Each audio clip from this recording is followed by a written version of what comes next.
All right. Hey, Grant, how are you? I'm doing well. Just have a busy day today, but I'm excited for this interview. Awesome. Well, thank you so much for being here. And I will let you introduce yourself to any viewers. And this is being recorded, and we will send it out to anyone that is following lead or in the mental health and athletic space. So feel free to introduce yourself and talk a little bit about how you're doing in this current quarantine moment. Well, I'm Grant Williams from Tennessee. I play for the Boston Celtics. I'm a rookie, so this is actually really new. It's kind of weird to have a quarantine in your rookie season. So first NBA was already new in itself, but now I'm dealing with no basketball for a whole month when our team's supposed to be in the playoffs. So really just in the quarantine, I try to stay active, keep my mind flowing, and make the most out of the time that I have with my family. Awesome. Awesome. Well, thank you so much for making time to chat with us today. So before I get into some of our interview questions, I want to do a quick quiz. So feel free to just throw out your answer. It can be in a percentage, and if it's wrong, no worries at all. This is more just for fun and learning for those that are watching. So Grant, what percentage of individuals living in the US will experience a mental illness in their lifetime? I would guess 65%. So that's a great guess. It's actually 50%. So 1 in 2 adults will experience a mental illness in their lifetime, and about 20% or 1 in 5 young people will experience a diagnosable mental illness as well. All right, the Wow. second question. Yeah, they're pretty big numbers. So second question. Suicide is what leading cause of death for college-aged athletes? And this answer can be 10th, ninth, 8th, like that kind of an I answer. would say I would say it's second. That's correct. Good job. Yes, suicide is the second leading cause of death for college age athletes. It's the first leading cause of death for female athletes in college. So it's, again, a very powerful statistic, and that number is rising, unfortunately, as well. All right, next one. What percentage of elite athletes suffer from a mental health challenge or a diagnosable illness? And this can manifest as stress, an eating disorder, depression, anxiety, performance anxiety specifically. So what percentage of an elite athlete would suffer from a diagnosable mental illness? I would guess all of them because it's kind of a general like thing for everyone to experience, whether it's a small scale or a large scale. But if you were trying to be exact, I would guess reported. I would say only probably like 55% reported. Yeah, so great guess again, and a little bit high. So it's 35% that's reported, and that's also diagnosed. And so you made a great point too, because all of these statistics are based on what you know. So they're based on what is reported, what is diagnosed. And for young people specifically, 70% of young people are predicted to not receive any treatment at all, and many are falling under the radar. Okay, so thank you so much for playing along with me for those quick questions. Now I would love to learn a little bit more about you. So I'm going to ask you 2 categories of questions, first personal and then more about the cause of mental health education or mental health in the athletic world. And so let's start with kind of putting your thinking cap on to back when you were in college in Tennessee. What were your biggest mental or emotional challenges as a Division I athlete at the University of Tennessee?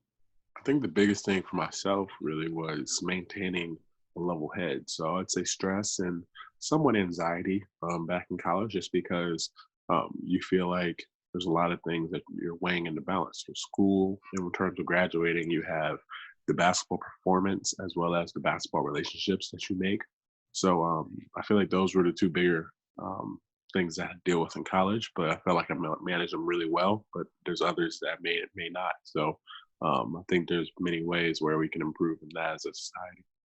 What were some of the challenges that you felt like you didn't manage as well as others?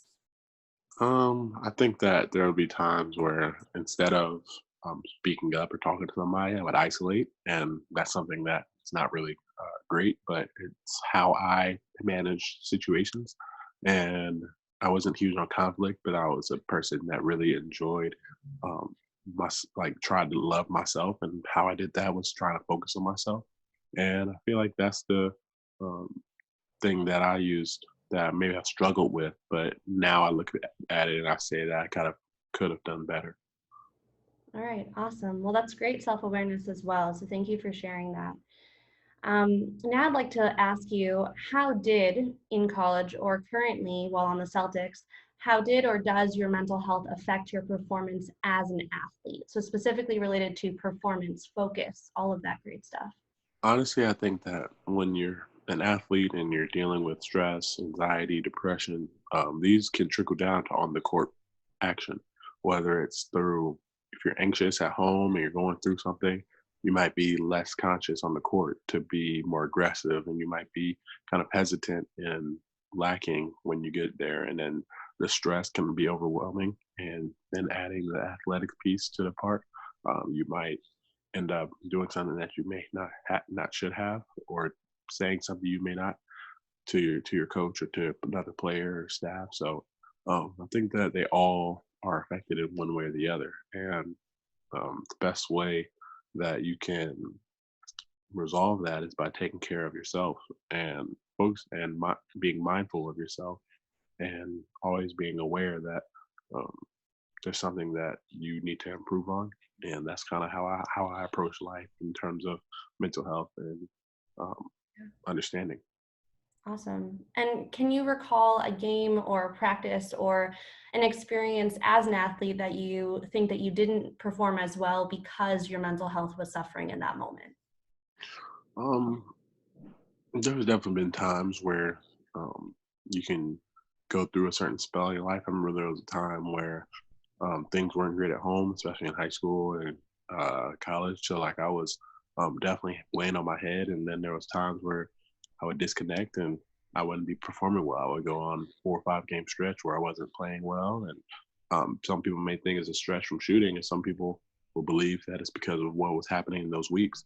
And I don't know if they're causation or correlation, but I believe that in those moments, that's when I felt like, when I feel like I'm the most empowered, I feel like I'm playing the best. But when I feel like I'm very down, then it can struggle, or it can be fluctuating in terms of performance.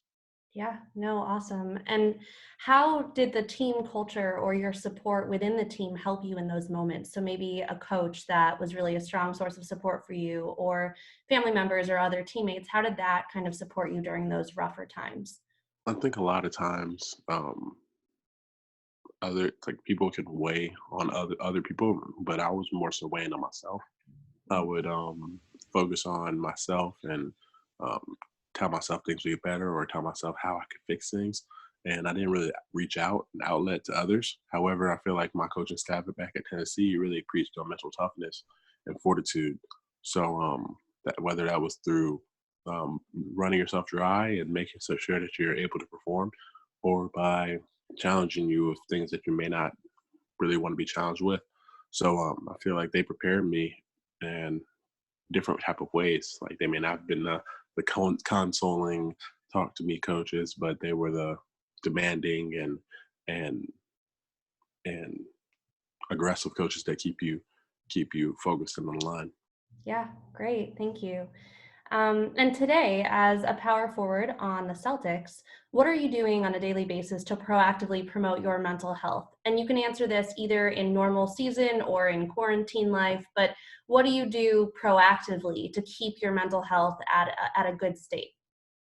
Well, I've just really picked up meditation. That's something that I've tried to do each morning and try to be better with, because I feel like when you have a calm mind, you can perform and not let things bother you. So that's something that I picked up really in this quarantine. I should have doing it during the season, but definitely childish tendencies occur when you're first coming out. So still learning, and there's more. I've tried to study a little bit more. I've studied different techniques and other things online, but there's a lot more that I need to know. Awesome. And do you have favorite meditations or visualizations or techniques that you could share with younger athletes maybe watching this? In all honesty, I kind of some people don't really enjoy this because they fall asleep, but I just kind of don't turn anything on. I don't touch my phone. I just sit for at least 10 minutes and just try and like calm my mind, not falling asleep or like in a dark room or anything. But I can do it either with a light on, light off, or typically when I was at home in Boston, I had candles, so like I would light a candle and be able to do it. But I'm actually really intrigued and studying more about meditation because that's all I've done so far. Yeah, no, that's amazing. And there are actually many meditations specific to sports and for athletes on Headspace and on YouTube and tons of great stuff. So I'll share that stuff with you later on as well if you're interested. Okay, next question. So this is more about the cause. So why Lead does what we do, why we try to empower young athletes, either youth, collegiate, or even professional athletes to promote their own mental health so they can succeed in all aspects of their life. Why do you think universities should prioritize proactive mental health education of the athletes themselves? Why do you think that could be helpful, or why is that important? I'm thinking it'll both improve performance and as well as improve um, the mental well-being of the athletes. Feel like a lot of times athletes are stressed, whether it's through the academic side of life or through athletic, and providing that consolation and being there for them will reinforce them and make them feel better about themselves. Maybe it'll drop that rate of suicide and harm to themselves, and maybe that would be um, how that will occur in the future. Yeah. And often when we talk to young athletes, they tell us that if they are having a rough moment or a tough time, a mental health challenge, the first person they want to talk to is a teammate. It's not necessarily the coach or the athletic trainer. So, how would giving athletes and that community the skills to notice these things, connect a teammate to support, how would that maybe build a team culture or foster better growth within a community? Um, I feel like the more connected a team is, the more connected the person is on the team. Feel like it would promote as well as team culture, but also team dynamic that not many teams have. Like some teams are isolated in themselves, and maybe it'll turn teams from being individuals in a team system to a team with a lot of individuals. So maybe that's how it'll translate. And without doing it, we won't really know. Yeah, no, thank you. And so, what advice do you have for college athletes that may be either suffering in silence or struggling with a mental health challenge of any sort? What would you tell them right now as someone that maybe is not able to play the sport that they love or is not able to engage with those teammates that might be their typical support system? I would say, if you can, do your best to reach out and get help. If not, then try and find ways to not only improve your thoughts on yourself, but improve the culture around you. If you can outlet and find things to do, I felt like that was the best way for me. I would always engage in different activities and outlets where I can hopefully be myself, and it reminds you of how goofy or smart or even aggressive you could be at times. So that was always my outlets. And if you don't have those opportunities, I would just say try and meditate.